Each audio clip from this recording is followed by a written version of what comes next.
I am a 37-year-old man who has been married to Judy, a 32-year-old woman, for 2.5 years. It's tough to pinpoint a single moment that defines everything that has happened so far, but I believe things took a turn for the worse after that annoying phone call.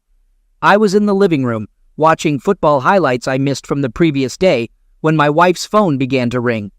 Annoyed by the ringing phone disrupting the game commentary, I brought it to her in the kitchen and asked her to handle the call. Then, the phone rang again, and she seemed ready to confront the caller. Since both of us worked in the corporate world, Judy had a rule of not letting work intrude on our home life. She thought it was important to separate our professional and personal lives. She maintained her privacy and encouraged me to do the same. She never answered work-related calls on weekends and preferred to handle urgent matters via email. I walked towards the kitchen exit, half expecting her to explode, but it didn't happen. She fell silent, and her expression changed. It wasn't until dinner that she revealed what the phone call was about. "They're transferring us out of state," she said. "Transfer? Why? Where?" I inquired. As soon as those words left my mouth, I realized the situation. I had previously mentioned the company's expansion. Apparently, the board wanted to relocate employees to oversee the branch's development, she explained. I understood how transfers worked, but they typically didn't transfer married individuals without their consent. Judy hadn't requested the transfer. I suggested she decline it, but she explained that it came with a promotion, the one she had been working towards her entire career. It was becoming clear what the situation was. Judy was an ambitious woman, and I admired that about her. For the past year, she had put in a lot of effort to earn that promotion. She volunteered, worked extra hours, and made sure her team of 7 functioned smoothly. Now, it was about to pay off, though not in the way we expected. Her salary would double, with numerous perks and benefits. But it was never just about the money for her. She was determined to climb the corporate ladder. "What do you think I should do?" she asked. All I could say was, "It's not your fault, but it puts me in a difficult situation." I had 2 clear options. I could advise her to turn down the transfer, sacrificing the promotion, or I could be supportive and give her my blessing to pursue the opportunity she had worked so hard for. In my mind, I considered that long-distance marriages could work. I hadn't seen many examples, but they must exist, right? I was hopeful, but not wanting to hold her back, I told her, "I'll support your decision. Whichever way you choose, we can make it work." Now, I deeply regret those words. She was thrilled, and in that moment, I believed I had made the right choice. I convinced myself that people maintain their marriages during long business trips, spending months away from their families and still keeping the spark alive. Looking back, she didn't give me much room to refuse. If I had given my honest opinion and asked her not to take the job, she would have considered it, but it would have come at a cost, potentially leading to the collapse of our marriage. I didn't want that. I also disliked the idea of her being so far away. But if our marriage was on the line, the lesser evil was letting her go. It seemed like the only logical choice. Faced with a similar situation again, I'm not sure I would choose differently. She spent the evening thanking me for being understanding, but I couldn't shake the irritation I felt. I realized that my wife had manipulated me into making a decision in her favor. She had baited me, I was certain. However, she seemed genuinely excited after all the travel arrangements were made. We had a long discussion about how to make the marriage work. Naturally, we decided to call each other every day to stay involved in our daily lives. The thought of infidelity never crossed my mind because I believed Judy was too focused on her goals to consider it. Her company agreed to give her 5 days off each month. "It'll work," she assured me just before boarding the plane. Little did I know, my marriage had ended at that moment. All long-distance relationships start the same way, with constant calls. I even got her a Bluetooth earpiece so we could talk while she worked. For the first 2 months, it seemed to be working. We were on the phone more, and I learned more about her life than I did when we lived together. Suddenly, it felt like I had made the right choice by prioritizing her ambition over my needs. I thought we were in a good place, at least until 2 months ago. Judy phoned one morning to cancel her trip back to Michigan. Her company's performance for the last 3 months was not good, and she needed to find more skilled people for administrative roles to make her job easier. I was fine with it, as I was on the cusp of sealing a major deal that would give me more flexibility in my work. The payout for closing the deal was worth millions, and it would allow me to spend more time with my wife. Waiting for 5 days to surprise her seemed insignificant compared to the time I could have with her. I kept the deal secret to give her a pleasant surprise, so I needed to stay focused and avoid distractions. We didn't call each other during this time, which was the longest we had gone without talking on the phone. We exchanged texts on WhatsApp, but we were both too busy for meaningful conversations. I'm sharing this story because a mutual friend recently accused me of being cold and manipulative after hearing what happened. In my view, I'm neither of those things. If anything, the big deal eventually went through, and everything was about to be finalized. This deal was a game changer and would secure my family's financial future. It was with the first client I had ever closed, making me part of the top 10% wealthiest Americans. That night, while waiting for confirmation, I fought the temptation to call her. I wanted to share the past week's events and how our lives were going to change. Instead, I planned a surprise vacation for us, including tickets, hotel, food, and sightseeing. While scrolling through WhatsApp, I saw her story with a photo of her hugging a man named Henry. He had dark hair, blue eyes, and seemed to be in his mid-30s. He was the first person she hired when she started her job, and he knew the business well. Below the picture, she captioned it as, "Dark times reveal angels." I should have suspected something was amiss and delayed telling her about the deal. I decided to fly to California to see her, and that's when I found out about her affair with Henry. I called her Michigan office to find out her location for a surprise visit, and fortunately, a mutual friend who worked as the receptionist helped keep my arrival a secret. During the flight, I imagined how Judy would react to the news of the deal. I went straight to her branch from the airport, hoping to take her out to dinner to share the news. However, I was told she hadn't shown up for work that day, so I took an Uber to the address I was given, wondering why the receptionist at her branch seemed surprised to learn that Judy was married. I didn't press for details since Judy liked to keep her personal life private. After climbing 4 flights of stairs, I stood at her apartment door with a bouquet of flowers hidden behind my back. Just as I was about to knock, I heard her moan and someone saying, "Keep going." My heart sank. It only took 5.5 months for her to cheat on me. I was consumed by anger, which threatened to overwhelm my rationality, but I made an effort to stay quiet. I left her apartment and drove back to her office to ask the receptionist not to mention my visit, and I gave her a $100 tip. I also stayed in a nearby hotel to keep an eye on her. During the week that followed, I trailed her in a rental car, and she didn't suspect a thing. She followed a pattern between work, yoga, and her apartment, making it easy for me to monitor her movements. This is how I realized she spent a lot of time with Henry, and it wasn't difficult to figure out he was the one she was having an affair with. I tried calling and messaging her during this time, but she used work as an excuse and pleaded for space to sort out her professional life. It was at that moment I decided not to let her manipulate me any longer. I prepared divorce papers and waited for her to return home with Henry. It seemed like they spent most of their time in bed, because as soon as I arrived at her door, all I could hear were moans and grunts. I unlocked the door quietly and entered her bedroom, recording with my phone. It was gross to watch, but I recorded a full minute of their night out before revealing myself. At that moment, as she scrambled for clothes, I felt empowered, though it was a sad and painful experience.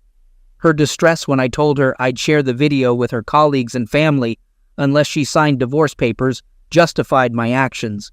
She begged for forgiveness, claiming she'd resign and seek therapy, but I was repulsed by her. Who wouldn't be? Every time I saw her, I couldn't shake the image of her with Henry, which made me want to vomit. Her requests were impossible, and I wouldn't entertain them. She said she'd resigned when she dropped off signed divorce papers, but I still sent the video to her parents to show them the child they raised. Regarding some comments, it seemed like she was already out of the relationship when she took the job. She likely wanted this for a while and may have been cheating on you for some time. She manipulated you into accepting the job, leaving you no real choice. Major life-changing decisions like that can profoundly affect a family. Now it's been 5 months since the divorce, and I wanted to update you. A while back, my wife moved to another state to oversee her company's new branch, and started an affair with a coworker, which I discovered during a surprise visit. After the divorce, I took some time to regroup and even went on a week-long vacation to the Dominican Republic, a great place, by the way. One evening, I received a Reddit notification about my initial post. When I wrote it, I was mostly venting my anger, frustration, and disgust. Surprisingly, it gained a lot of attention. While reading the comments, one stood out, written by someone who had gone through a similar situation a few years ago. He mentioned feeling miserable for not getting sufficient revenge to satisfy his spirit.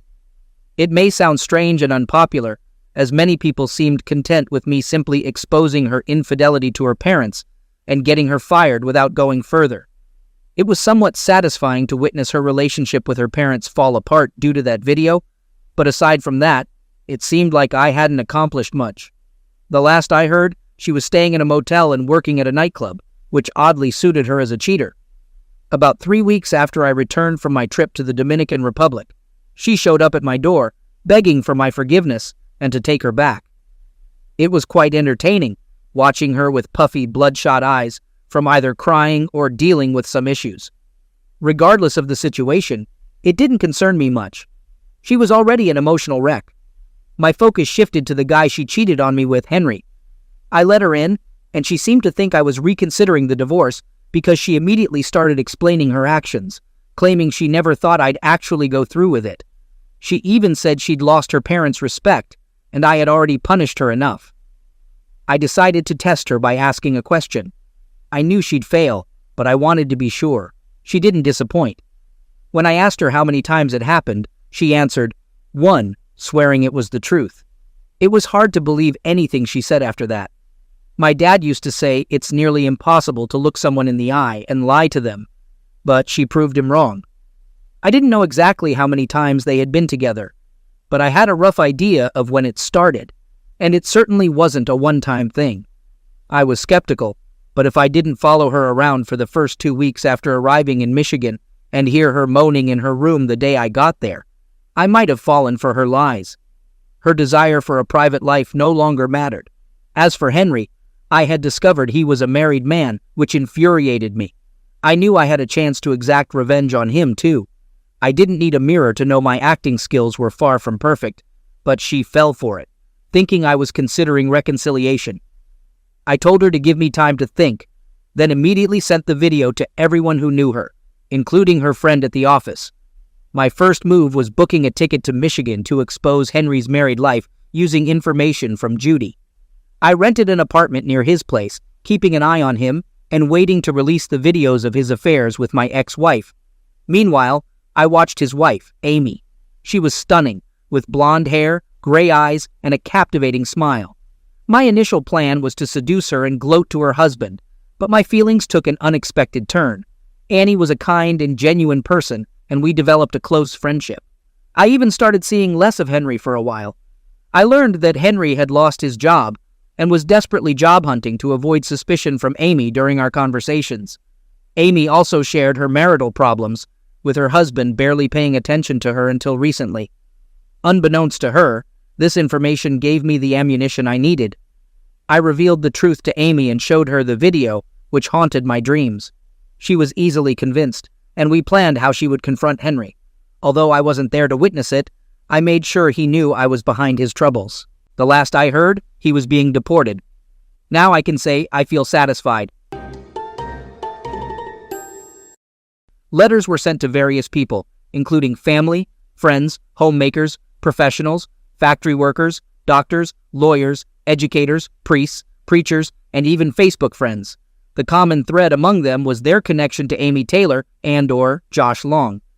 The message you're about to read is from Ben Taylor, who's Amy's husband, as well as your daughter, sister, friend, and coworker. I realize that most of you may not know me, and I appreciate your time. I have some information about my beloved wife and her friend, information that some of you might already be aware of or suspect. I've made the choice to eliminate all uncertainty and share what I know. I'm aware that many of you may not like it. Some might even hate it, or even me. However, I'm prepared to face the consequences. Please take a look at the first attachment. There's a picture of Amy and Josh sharing a passionate kiss on the screen. The caption says, "Foreplay." This photo was taken 3 months ago at her company picnic.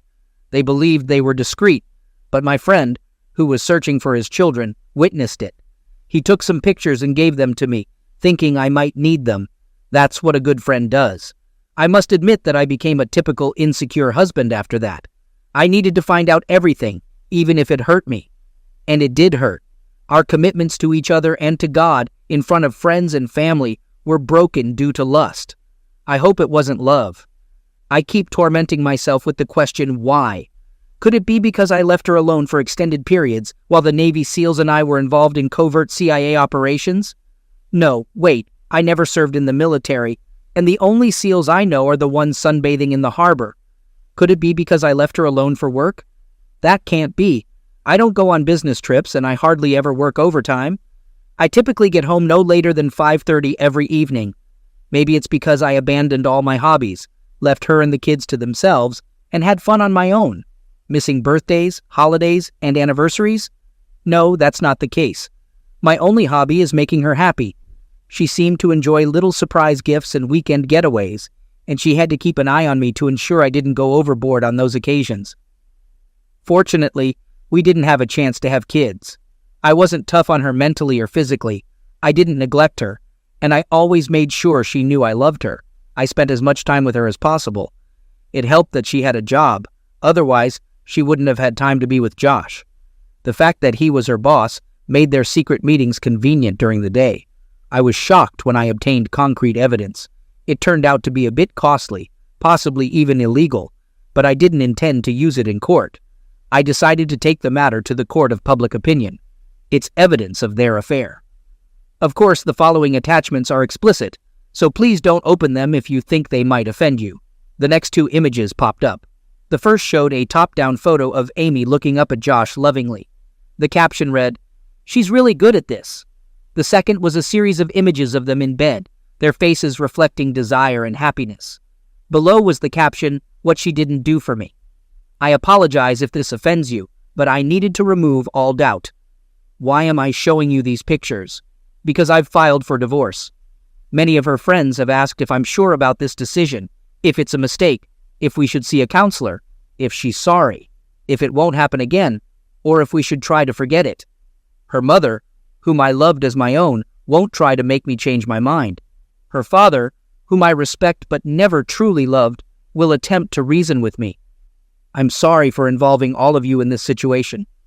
My strongest desire is for you to leave me alone. This is primarily between my wife and me. Well, not entirely. I didn't account for Josh. I owe an apology to his wife, Sunny. You didn't deserve to face this. Or to your 2 children who are, 8 and 5 now? Perhaps he'll change and you can forgive him. It's your choice. I also apologize to his company and its senior management for involving them in the impending lawsuit. In the end, all their meetings occurred in their office. I believe the supply staff now knows why there's a couch in his office. Just a suggestion. If you're giving that couch to someone else, make sure it's thoroughly cleaned first. I may not be able to use these pictures, but my attorney can obtain statements from their co-workers. I highly doubt they'd take responsibility for the company. In any case, many people will have difficult times ahead. To sum it up, here's why I chose to handle it this way: to eliminate all uncertainties and not waste any more time. After all, a picture is worth 1,000 words, isn't it? Amy is about to be served with divorce papers, and it should happen any moment now. I'll try to start a new life without her. Amy, I'm sorry if I couldn't meet your needs. If, from the beginning, you had told me about your feelings for someone else and left, it would have hurt me, but I would have respected your decision. Instead, you chose to have your cake and eat it too. Well, the cake is gone, Amy. I'm pretty sure you'll regret it, or maybe not. Maybe you're relieved I found out so you and your lover can live as you wish. It's over between us. I've moved out, taken what I needed, and everything else is yours. All communication will go through my lawyer, and I've made up my mind never to speak to you again. I don't want explanations. I don't want to know why. I don't want to hear about second chances, as I won't even consider them. Go ahead, Amy. Leave me be. The entire office was shaken when Amy let out a scream and fainted at her desk upon seeing a picture of Josh with a knife through it. Co-workers rushed to help her, and soon the news spread. An email containing the shocking information had been discovered by one of the administrators. Work came to a near standstill. Josh, unaware of the commotion, was startled to see the HR director standing at the door. "Is it true?" the director asked without preamble. "Is what true?" Josh replied, baffled. The director entered the room and closed the door behind him with a slam. "Is it true that you and Amy have been having an affair here in the office?" Josh turned pale, and the director could see he might faint. It was a clear confirmation. "You've been a fool. Do you realize the damage you and Amy have caused? Many of our major clients are religious charities. How do you think they'd react to the news that 2 of our senior employees engaged in inappropriate conduct on company premises during working hours?" After a brief pause, the director continued, his breath heavy. "I've just come from a meeting with senior management. The CEO called and demanded verification. He's already received calls from the Archbishop, the president of a Baptist charity, and Rabbi Friedman. Things are not looking good." He paused again and stared at Josh. "I want you out of here in 15 minutes. You are suspended pending an investigation. No, wait, make it half an hour. As we speak, Amy is being escorted out of the office, which you haven't seen yet. Check your email for the message her husband sent," the director added as he left. Josh's hands trembled as he hit the button. What had started as a casual secret affair was now causing chaos in their lives. He had hoped it would remain fun and hidden from everyone, but their feelings for each other had intensified, leading to promises that their spouses wouldn't discover their infidelity. He realized that Sunny, Josh's wife, must be in a desperate situation. "Oh my God, Sunny!"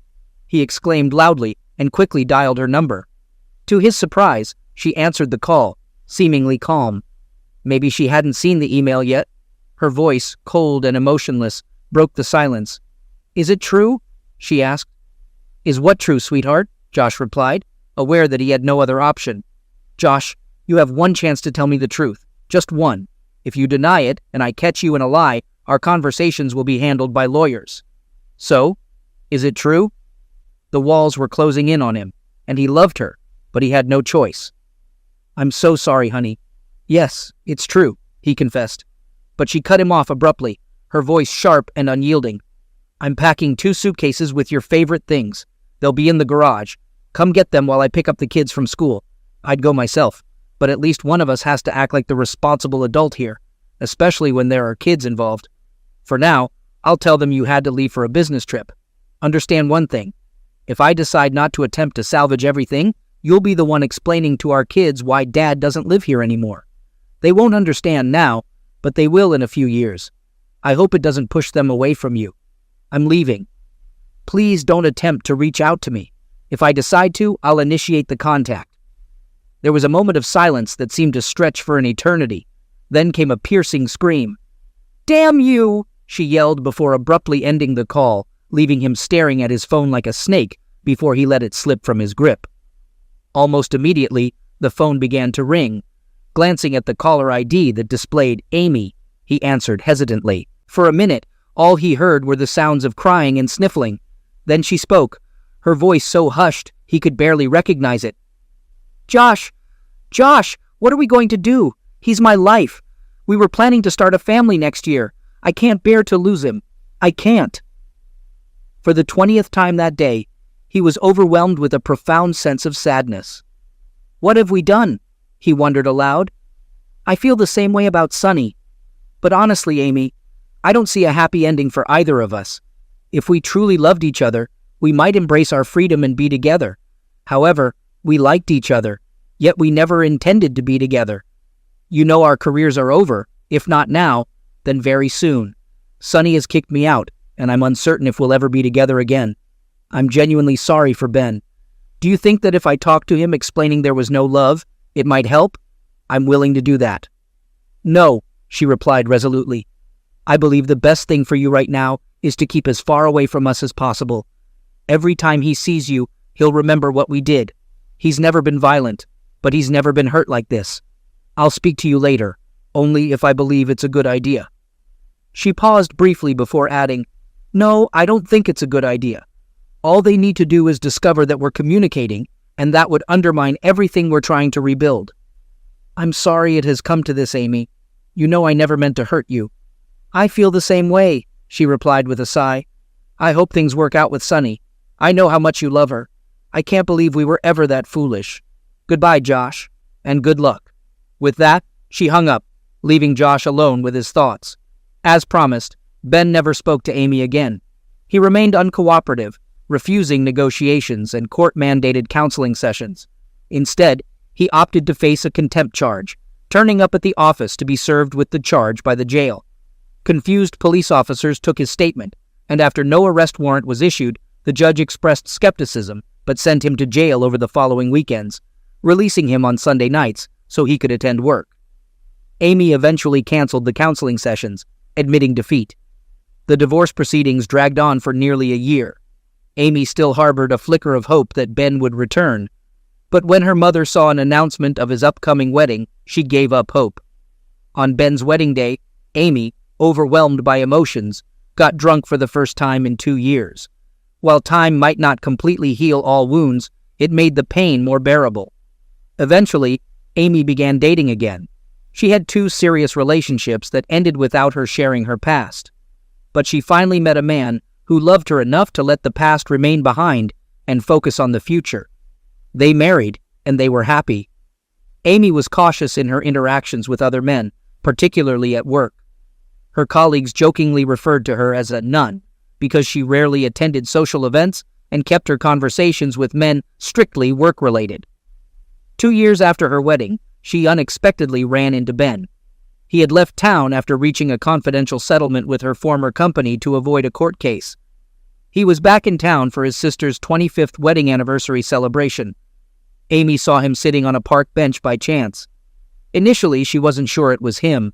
He appeared thinner and had some gray hair. She considered speaking to him to finally apologize for her actions, but changed her mind when a tall woman with fiery red hair approached, holding a boy around 2 years old and a girl of about 6 or 7 years. The girl had red curls like her mother's, and the boy had dark curls. The girl leaped into Ben's lap, and the woman took the younger one in her arms. Ben rose, holding the girl, kissed the woman, and left. Amy realized that she had caught a glimpse of the future that was supposed to be hers and wiped away her tears. She returned home to prepare her husband's favorite dinner. Josh and Sunny managed to reconcile after 15 months of separation.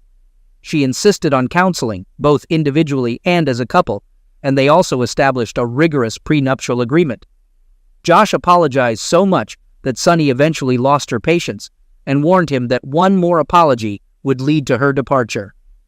Josh transformed into a different person, rarely leaving Sunny's side, and he became a devoted family man. His new job paid less than his previous one, but he received raises and bonuses for his hard work. It took him 6 years to regain his footing, and Sunny continued to work to make ends meet. Despite their reconciliation, she refused to give up her job. She occasionally went out with colleagues for drinks or attended quarterly work seminars, and her independence bothered Josh, but she was secretly pleased by it. Their life was different from the past, but they were committed to building a better future for themselves and their children. One day, Josh realized that he and Amy had been living bed life approximately 12 times, with an average duration of 30 to 45 minutes. Considering the longest estimate, it amounted to about 9 hours, a stark contrast to the years of suffering and the devastation of Amy's marriage. Was it worth it? Absolutely not.